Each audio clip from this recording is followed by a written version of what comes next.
शूकार। सिलीगुड़ी नाम के गांव में हर्षद मेहता नाम का एक धनवान व्यक्ति हुआ करता था। उसके बेटे का नाम संदीप मेहता था। पैसे ज्यादा होने के कारण हर्षद मेहता को घमंड बहुत ज्यादा था। उसके घर के पास ही श्रीमान नाम का एक व्यक्ति रहता था। श्रीमान को राजीव नाम का एक बेटा भी हुआ करता था। श्रीमान एक कार शेड में काम किया करता था। संदीप राजीव दोनों एक ही स्कूल में पढ़ाई करते थे। दोनों अच्छे दोस्त होने के कारण साथ में खेलना, साथ में घूमना और एक साथ खाना खाना वगैरह करते थे। संदीप अपनी कार में स्कूल आता था तो राजीव पैदल आता था। एक दिन राजीव, संदीप, तुम्हारी कार बहुत अच्छी है, इसके सीट्स बहुत नरम है। दोस्त आ, एक बार चढ़ के तो देख, तुझे ही मालूम पड़ेगा। कम ऑन, आजा, बैठ। छोटे साहब, डैडी को मालूम पड़ेगा तो गाली देंगे। मेरी बात मानिए, आप उन्हें मत बिठाइए। मेरे पापा वैसे नहीं हैं, वो कुछ नहीं कहेंगे। बेकार में चिंता मत करो। आ राजीव, आके बैठ। वैसे दोनों कार में गए। कितना अच्छा लग रहा है इसमें बैठने से। बहुत दिनों से मेरी ख्वाहिश थी, वो आज पूरी हुई। धन्यवाद दोस्त।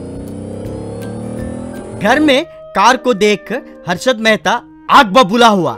क्यों रे इडियट, आफ्टर ऑल एक मैकेनिक का बेटा होकर मेरे ही कार में बैठेगा? उतर तुरंत। क्यों रे ड्राइवर, तेरा दिमाग खराब हो गया? उसे क्यों बिठाया अंदर? इसमें उन दोनों की गलती नहीं है डैडी, मैंने ही उसे चढ़ने को बोला। ड्राइवर अंकुल मुझे मना करने के बावजूद मैंने उसे बिठाया। तू चुप रहे, चुपचाप अंदर जा। और एक बार तू मुझे दिखाई दिया तो कार से कुचल के मार दूंगा, याद रखना। ड्राइवर, अब से तू मेरे पास काम नहीं करेगा, जा यहाँ से, कह के चिल्लाया। घटी सारी बातें राजीव अपने माँ पापा से बताया। वो दोनों बहुत उदास हुए। चुप हो जा मेरे लाल, इसलिए बोलती हूँ, पैसे वालों के साथ दोस्ती ठीक नहीं है। उस लड़के के साथ तू घूमना छोड़ दे। पिता ने गलती किया तो बच्चे को क्यों सजा देंगे? मुझे कार रिपेयर करना ही आता है, लेकिन उसमें बैठ के घूमने की औकात अपनी नहीं है। पर मैं तुम्हारे लिए कैसे भी एक कार तैयार करूंगा। तू उदास मत होना। संदीप के साथ दोस्ती कर, पर तू अपनी हद में रह के कर, समझे?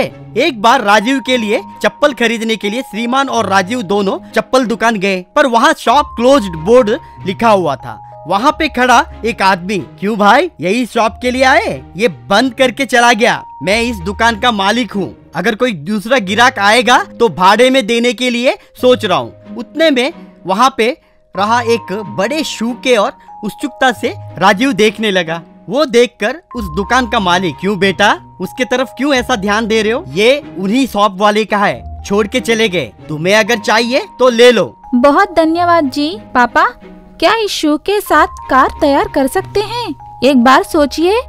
बहुत अच्छा आइडिया है रे। मेरे पास एक पुराना इंजन है और एक पुराना टायर भी है, उससे मैं शू कार जरूर तैयार करूंगा। वैसे श्रीमान एक शू कार तैयार किया। उसमें वो राजीव को बिठा के जाते ही ग्रामवासी सभी आश्चर्य से देखने लगे।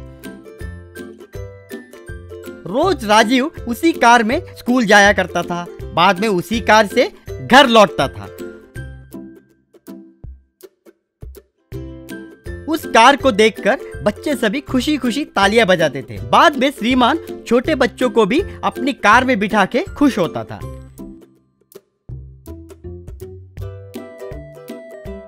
एक दिन हर्षद मेहता अपने बेटे के साथ आके, भाई श्रीमान, मेरा बेटा तुम्हारा कार में चढ़ने के लिए कई दिनों से तंग कर रहा है, लेकिन मैंने तुम्हारे बेटे के साथ बदसलूकी की, इसलिए पूछने पर हिचकिचा रहा है। अरे रे, क्या बात कर रहे हैं साहब? बेटा, सच में कई दिनों से मैं और राजीव दोनों ये सोच रहे थे कि तुम्हें इस कार में बिठा के घुमाएंगे, लेकिन तुम्हारे पापा को कहीं बुरा लग जाएगा सोच के हमने पूछने से हिचकिचाए। मेरा बेटा, बिना आपके अनुमति के आपकी कार में चढ़ना गलत बात है। आपके डांटी हुई बात को हमने कभी का भुला दिए। आओ बेटा, आके कार में बैठो, तुम्हें एक राउंड घुमा के लेके आता हूँ।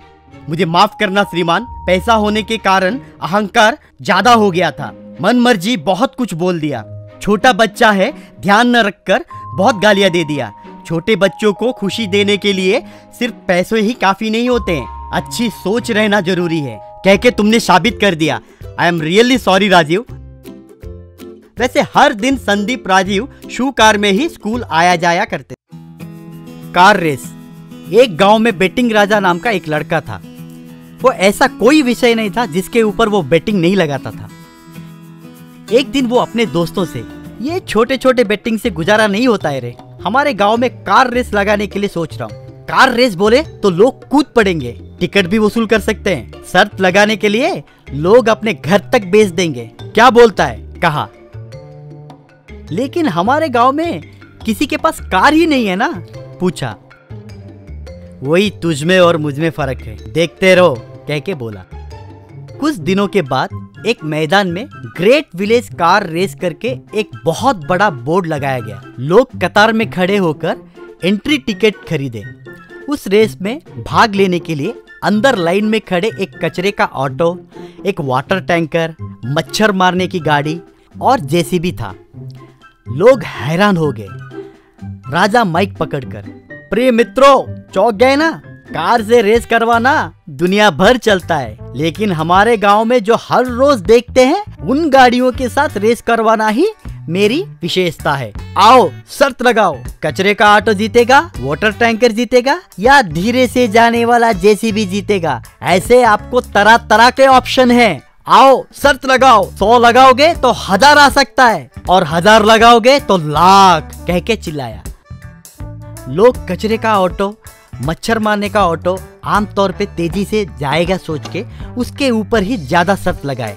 कुछ लोग वाटर टैंकर के ऊपर भी लगाए, पर जेसीबी के ऊपर कोई शर्त नहीं लगाए। वैसे रेस शुरू हुआ। सभी गाड़ियां चलने लगी। लोग उत्सुकता से देखने लगे।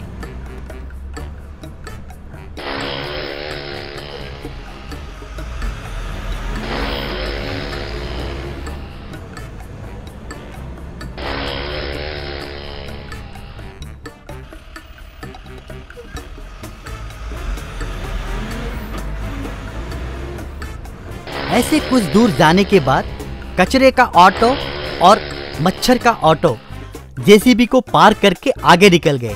उतने में JCB driver Mukund gear rod को एक बार लेफ्ट के और एक बार राइट के ओर घुमाया।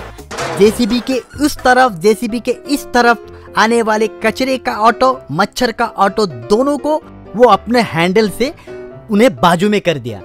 वैसे जेसीबी धीरे धीरे आगे बढ़ रहा था। उतने में वाटर टैंकर उसे पार करने जा रहा था, तो जेसीबी उस वाटर टैंकर को भी बाजू में कर दिया। लोग हैरान होकर देख रहे थे।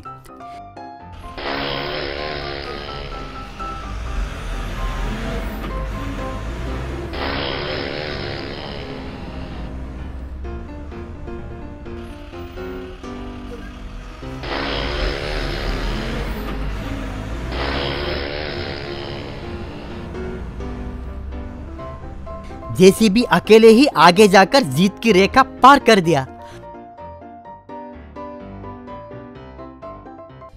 लोग गुस्से में देख रहे थे।